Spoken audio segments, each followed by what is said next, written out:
प्रभु की स्तुति करो। हमारे प्रभु यीशु मसीह के नाम पर हमारी होसन्ना मिनिस्ट्रीज की ओर से आप सभी को हार्दिक बधाई। प्रिय, मैं पवित्र शास्त्र उत्पत्ति अध्याय 4 श्लोक 9 से पढ़ रहा हूं। तब प्रभु ने कैन से पूछा, तेरा भाई हाबिल कहाँ है? उसने कहा, मैं नहीं जानता। क्या मैं अपने भाई का रखवाला हूं? प्रिय, इस श्लोक में ध्यान दे, हमने ये कहानी कई बार पढ़ी है। ये हमारे लिए एक बहुत ही परिचित कहानी है। कैन और हाबिल, दो भाइयों के बीच के अनुभवों की कहानी। इस कहानी से हम बहुत सी बातें ध्यान कर सकते हैं और सीख सकते हैं। क्योंकि एक व्यक्ति आध्यात्मिक है जबकि दूसरा सांसारिक है, ये स्पष्ट रूप से स्पष्ट हो जाता है।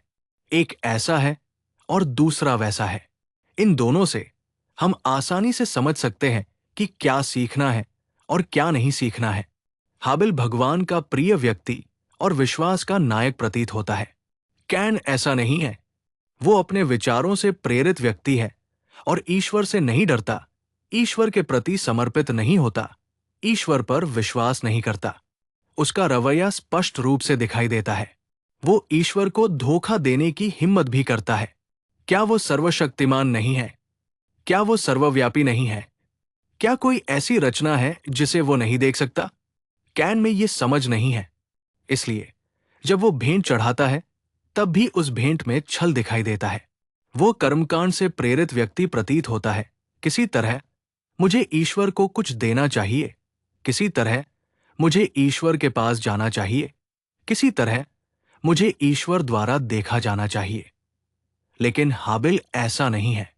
अपने दिल की गहराई से, एक विशाल हृदय के साथ, वो एक ऐसा व्यक्ति है जिसने ईश्वर से प्रेम किया, उनकी महिमा की, उनके प्रति समर्पित रहा और ये समझ रखता था कि ईश्वर मुझे देख रहा है। ऐसे लोग बहुत कम देखने को मिलते हैं। यद्यपि बहुत से लोग भक्ति करते हैं, लेकिन वे वास्तविक ईश्वर को प्रसन्न करने वाली भक्ति विकसित नहीं कर पाते। वे कर्मकांड के अनुसार व्यवहार करते हैं, मानो हम एक ईसाई परिवार में पैदा हुए और पले बढ़े हैं, इसलिए हमें भक्ति भी करनी चाहिए। इस तरह कई लोग कैन के समान अनुभवों से प्रभावित होते हैं। प्रिय, यहां हमें जो देखना चाहिए वो ये है कि जब परमेश्वर ने हाबिल की भेंट स्वीकार की तो कैन के मन में ईर्ष्या उत्पन्न हुई। मैं कहूंगा, कैन को हाबिल से ईर्ष्या क्यों हुई? ये परमेश्वर ही था जिसने भेंट स्वीकार की, है ना? वास्तव में उसे परमेश्वर से नाराज होना चाहिए था। देखे ईर्ष्या कितनी विनाशकारी हो सकती है, हमें ध्यान देना चाहिए। हाबिल भेंट लाया और अब कैन का हृदय ईर्ष्या से भर गया क्योंकि परमेश्वर ने उसे स्वीकार कर लिया। उसे परमेश्वर से पूछना चाहिए था, तुमने उसकी भेंट क्यों स्वीकार की और मेरी नहीं? यदि उसने प्रभु से पूछा होता तो परमेश्वर ने उत्तर दिया होता, लेकिन इसके बजाय वो हाबिल से ईर्ष्या करने लगा और उसे मार डाला। यहीं पर पहली हत्या दर्ज की गई है। प्रिय, ध्यान दे, परमेश्वर जो सब कुछ देखता है ने कैन को चेतावनी दी, तुम्हारा भाई कहाँ है? देखे कि कैन ने कितनी गैर जिम्मेदारी से जवाब दिया। उसने कहा, क्या मैं अपने भाई का रखवाला हूं? देखिए, ऐसी गैर जिम्मेदारी एक व्यक्ति जिसने खून साझा किया, एक ही गर्भ से पैदा हुआ, जब उससे पूछा गया कि उसका भाई कहाँ है तो उसने कहा, मुझे नहीं पता। क्या मैं उसका अभिभावक हूं? कितना भयानक। आज प्यारे भाइयों और बहनों, भले ही कैन अब जीवित नहीं है, उसकी आत्मा, उसके अनुभव कई परिवारों में जीवित है। 4 के परिवारों में कोई भी किसी और के लिए जिम्मेदार नहीं लगता। 2 के परिवारों में वही कोई जिम्मेदारी की भावना नहीं। मैंने इसे अर्जित किया, मैंने इसे हासिल किया, मैं महान हूं।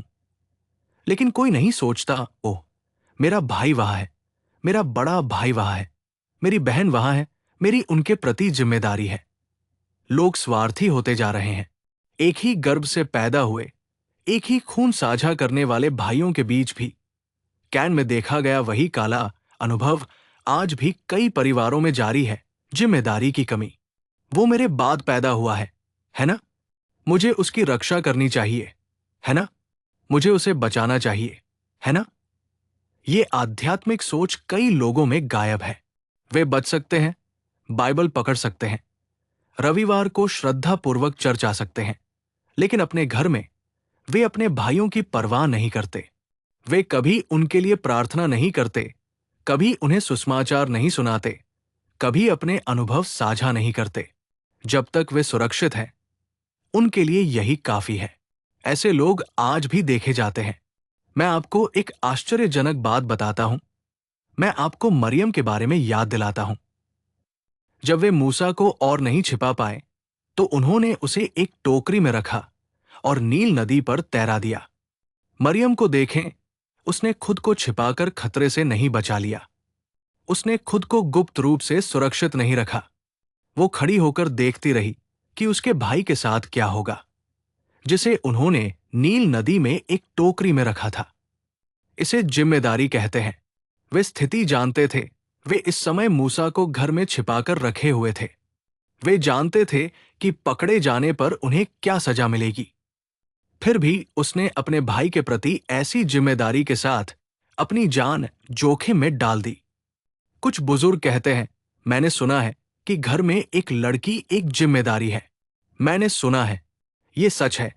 अगर घर में लड़की है तो उस बेटी पर बहुत जिम्मेदारी होती है। देखो, मैं तुम्हें निर्गमन अध्याय 2 श्लोक 4 से वचन पढ़कर सुनाता हूं। ये जानने के लिए कि उसका क्या होगा, वो दूर खड़ी रही, वो नहीं गई। हमने उसे नील नदी में छोड़ दिया। जो कुछ भी उसके साथ होता है, वो उसका भाग्य है, उसका कर्म है। वो ऐसा कहकर नहीं चली गई। वो उस छोटी सी उम्र में देखती रही कि उसके छोटे भाई का क्या होगा। क्या ये बहुत बढ़िया स्थिति नहीं है भाई? वहां कितनी आध्यात्मिक उन्नति दिखाई देती है। कुछ परिवारों में ऐसे लोग होते हैं जो परिवार के लिए आंसू बहाते हैं, जो लोग अपने माता पिता के लिए रोते हैं, जो लोग अपने भाई बहनों के लिए रोते हैं। वे इस डर से भगवान से विनती करते हैं कि कहीं उनके साथ कुछ न हो जाए, कुछ गलत न हो जाए। इसलिए वे कदम दर कदम धन्य होते हैं। वे धन्य होते हैं। वे भगवान के सामने खड़े होते हैं। वो जिम्मेदारी हमें होनी चाहिए। हम एक परिवार में हैं, मेरा क्या हिस्सा है, मेरी क्या जिम्मेदारी है, हमें यह पहचानना चाहिए। भाई, ये सोचना उपयोगी या धन्य नहीं है। मैं बस खा रही हूं, घूम रही हूं, पैसे कमा रही हूं।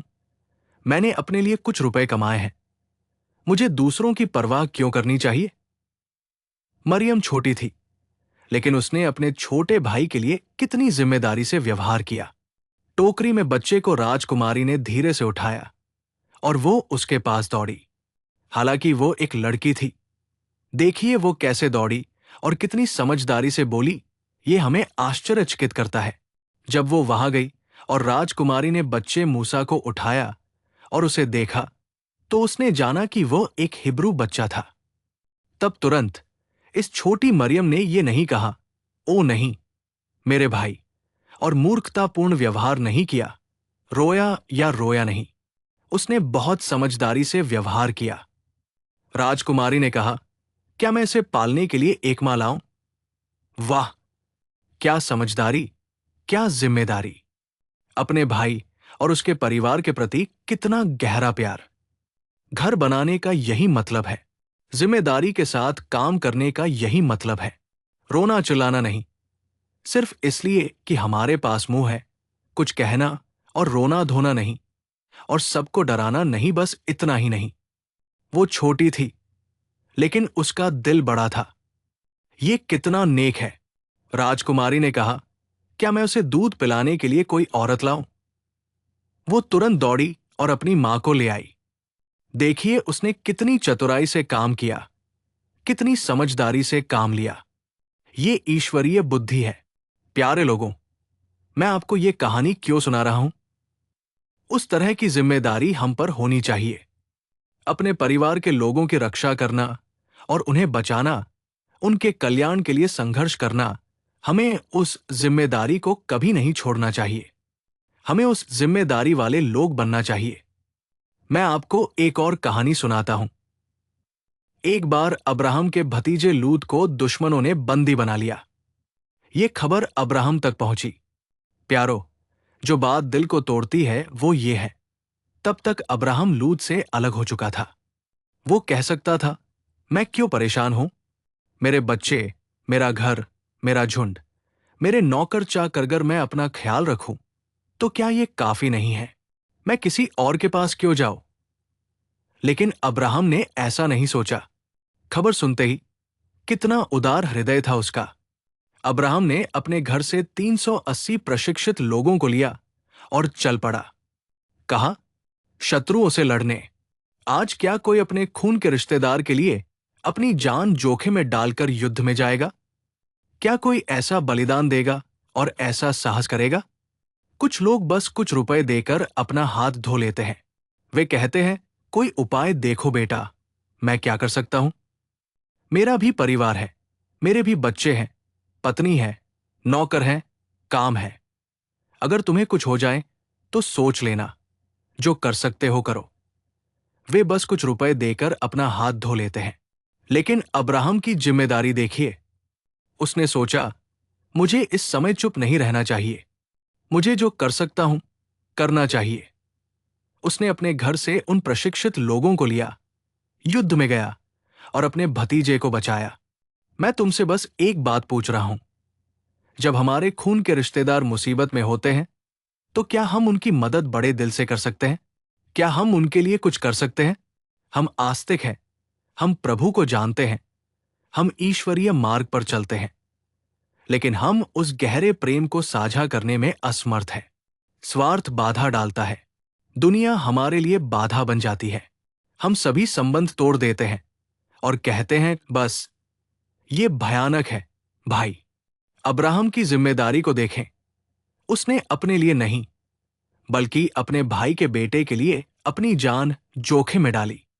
इसलिए ऐसा होने के बाद हम शास्त्रों में पढ़ते हैं कि परमेश्वर ने अब्राहम को आशीर्वाद दिया।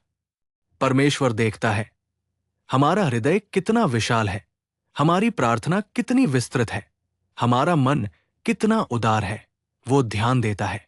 मैं अब एक भक्त हूं। मुझे दुनिया या रिश्तेदारों या रिश्तों से कोई लेना देना नहीं है।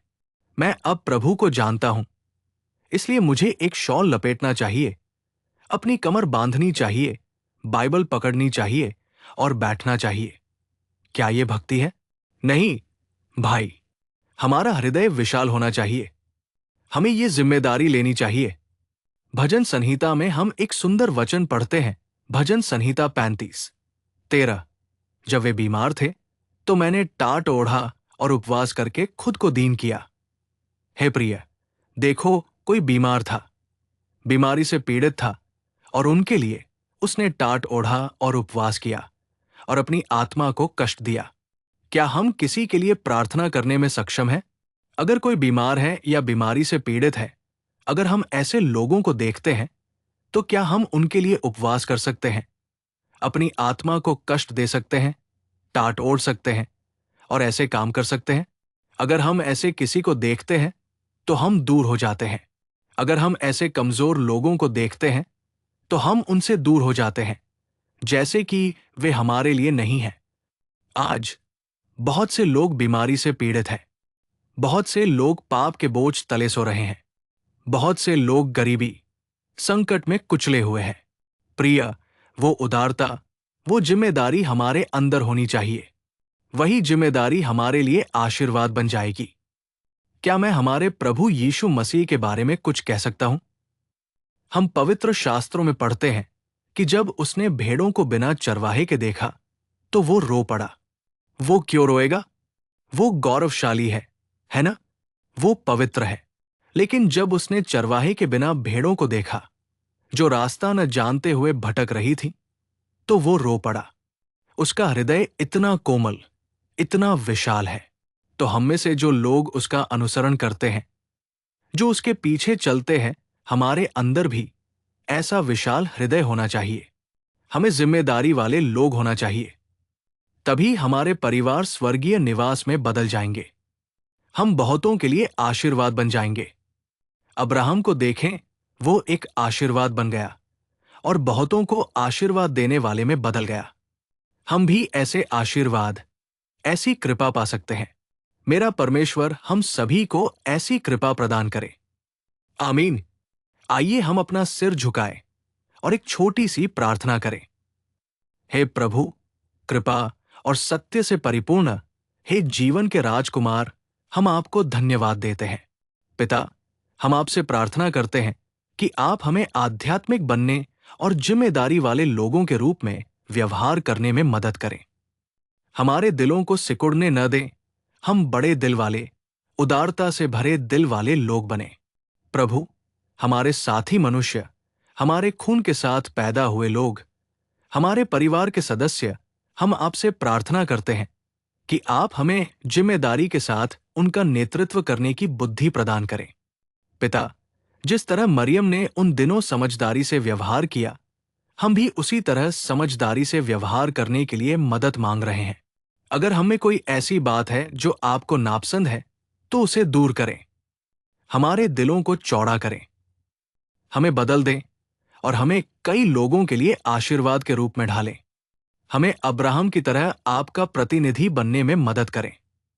इस प्रार्थना से सहमत होने वाले हर एक व्यक्ति को आपके हाथों में सौंपते हुए मैं यीशु के गौरवशाली नाम में प्रार्थना करता हूं और मांगता हूं। पिता, आमीन, आमीन, आमीन। प्रभु आपको आशीर्वाद दें और समृद्ध करें। मेरा परमेश्वर आपको इस पूरे दिन विशेष अनुग्रह प्रदान करे। आमीन। इन दैनिक अनुग्रह संदेशों और अधिक आत्मोन्नति संदेशों के लिए हमारे YouTube चैनल की सदस्यता लें।